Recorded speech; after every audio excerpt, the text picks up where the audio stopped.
আজকে সকাল থেকে ঝুমঝুম করে বৃষ্টি হচ্ছে। এখন গরম থাকার কথা, কিন্তু এই বৃষ্টি হওয়ার কারণে এত ঠান্ডা লাগছে, মনে হচ্ছে যে শীতকালটা মনে হচ্ছে এখনো যায়নি। যখন বৃষ্টি হয় সব কিছু এত বেশি ফ্রেশ লাগে, দেখেন একটা মনে হচ্ছে মনোরম একটা পরিবেশ তৈরি হয়েছে, যেটা দেখতে না ভীষণ ভালো লাগে।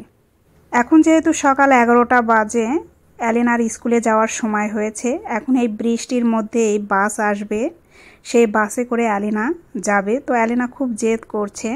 তো যাই হোক, এই বৃষ্টির মধ্যেই এখানকার যে বারান্দা আছে, বারান্দায় দাঁড়িয়েছিলাম। তারপরে বাসায় চলে এসে একটু বাহিরে বৃষ্টি হচ্ছে, তার মধ্যে একটু মাংস রান্না করছি। এইদিকে অ্যালেনার নতুন স্কুলে যেতে হবে, যেহেতু অ্যালেনা এই বছরেই কিন্ডারগার্টেনে যাবে, তার জন্য অ্যালেনার ইভালুয়েশনের প্রয়োজন। এখানকার স্কুলগুলোতে এইভাবেই ইভালুয়েশন করা হয় যে অ্যালেনার আসলে কোন কোন জায়গাতে ঘাটতি আছে, সেই জিনিসগুলো তার নতুন স্কুলে দেখবে। সেটার জন্য অ্যালেনাকে ওই নতুন এলিমেন্টারি স্কুলে আমাদেরকে নিয়ে যেতে হবে আজকে।